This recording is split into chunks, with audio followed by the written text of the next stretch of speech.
अस्सलाम वालेकुम स्टूडेंट्स।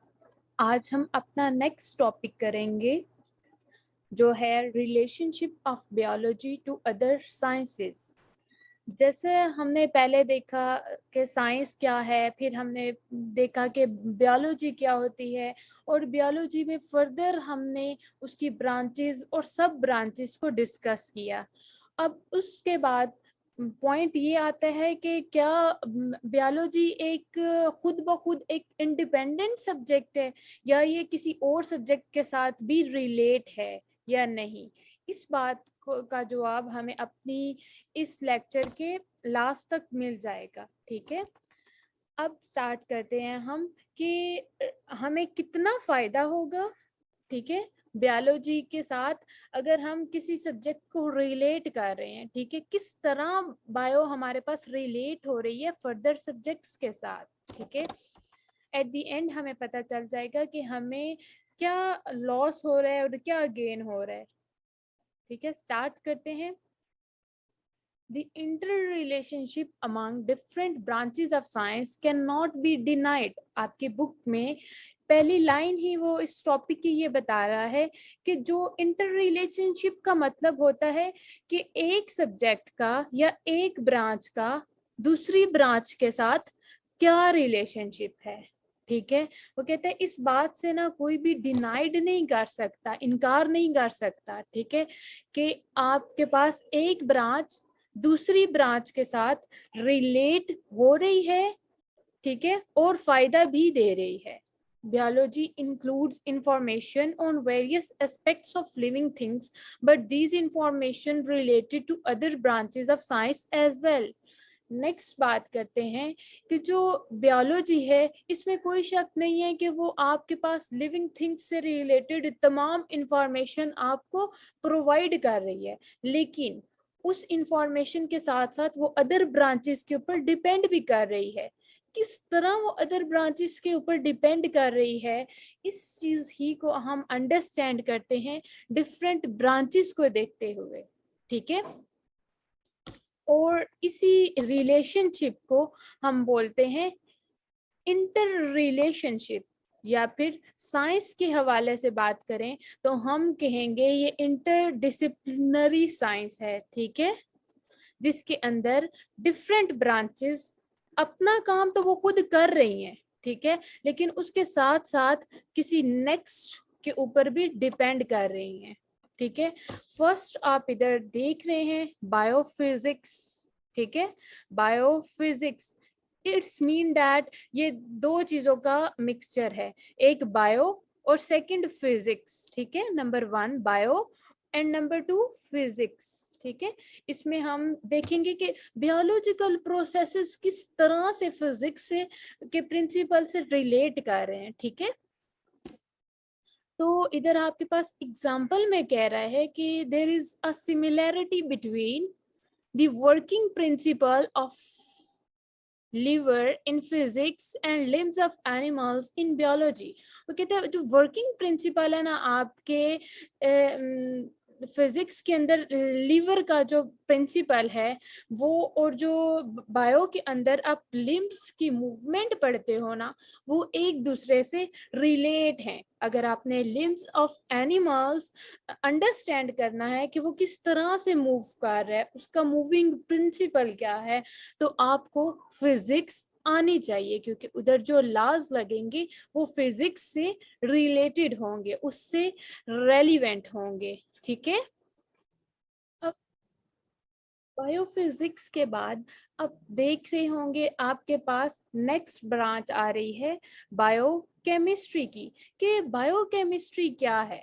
ठीक है, इसको हम अगर अंडरस्टैंड करें तो हम देख रहे हैं कि इधर भी टू वर्ड्स हैं, दो सब्जेक्ट्स हैं आपके पास, एक है बायो और दूसरा है आपके पास केमिस्ट्री का। ठीक है, एक बायो और सेकंड है आपके पास केमिस्ट्री।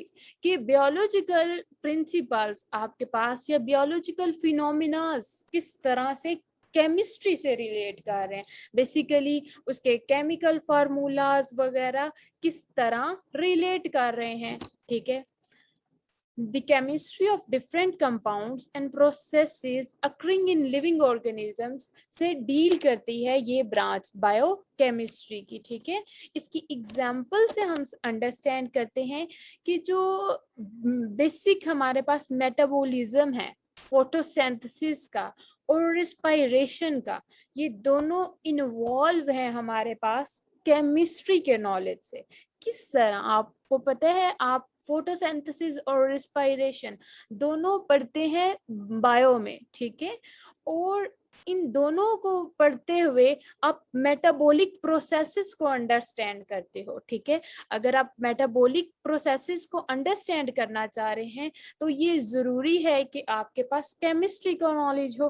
किस तरह, अगर हम मेटाबॉलिज्म को डिफाइन करें तो मेटाबॉलिज्म हमें ये कहता है कि ये ऐसे केमिकल रिएक्शंस होते हैं हमारी बॉडी के अंदर जो चेंज करते हैं फूड को एनर्जी में। वो फूड जो आप इनटेक करते हो उसको एनर्जी में कन्वर्ट करने वाला जो प्रोसेस होता है उसको मेटाबॉलिज्म बोलते हैं, ठीक है। जब ये प्रोसेस, बेसिकली ये प्रोसेस एक केमिकल रिएक्शंस के थ्रू हो रहा है ना, वो केमिकल रिएक्शंस आप तो केमिस्ट्री के नॉलेज से अंडरस्टैंड कर सकते हैं। तो ये जरूरी है कि आप बायो को अगर पढ़ रहे हैं तो साथ ही आपके पास केमिस्ट्री का नॉलेज होना भी जरूरी है, ठीक है। आप अपनी बुक में नेक्स्ट ब्रांच देख रही हैं अब बायो मैथमेटिक्स, ठीक है, या फिर इसको बायोमेट्री भी बोलते हैं। It deals with the study of biological processes using mathematical techniques and tools. ये जो ब्रांच है इसके अंदर आप बियोलॉजिकल इंफॉर्मेशंस को कलेक्ट करते हुए मैथ का यूज करते हैं। किस तरह, इसकी एग्जांपल बहुत कॉमन है। फॉर एग्जांपल, अगर आप कोई आप बायोलॉजिस्ट हो कोई, ठीक है, और आप ने कोई मेडिसिन बनाई है और उसका इफेक्ट चेक करना चाह रहे हैं लोगों पर, ठीक है, कि जो आपने मेडिसिन बनाई है वो लोगों पर किस तरह से इफेक्ट हो रही है, ठीक है। तो आप किसी भी ग्रुप के पीपल्स को, वो रैंडम किसी भी ग्रुप के लोगों को आप वो मेडिसिन देते हो और उसका रिजल्ट चेक करने के लिए आप देखते हो कितने लोगों पर क्या इफेक्ट हुआ, कितने लोगों पर क्या इफेक्ट हुआ। ये सारा जो काउंटिंग प्रोसेस है ना, ये सारा मैथ के अंडर आएगा और इस सब्जेक्ट को या इसको हम अंडरस्टैंड करते हैं under the branch of bio mathematics, ठीक है। इसके बाद नेक्स्ट आपके बुक में है, नेक्स्ट हमारी ब्रांच है बायोजियोग्राफी, ठीक है। Biogeography, bio it's mean that biological information, geo का मतलब होता है earth and graphy it's mean that कि जो अर्थ से रिलेटेड हमारे पास different parts of the earth होते हैं ना, इस पूरे वर्ल्ड के अंदर हम किधर किधर को डिस्ट्रीब्यूशन हुई होती है डिफरेंट कंट्रीज की फॉर्म में, ठीक है। तो उन रीजन्स का, डिफरेंट रीजन्स का जो नॉलेज है वो किस तरह से रिलेट कर रहा है बायो से, ठीक है। इसको कॉमनली हम ऐसे अंडरस्टैंड करते हैं लाइक हमारे पास जो होते हैं कूलर रीजन्स, उधर के जो एनिमल्स हैं और जो वार्म रीजन्स के एनिमल्स हैं उनमें क्या डिफरेंस है, उनमें किस बेस पर डिफरेंस आया है और वो कितने एक दूसरे से डिफरेंट हैं।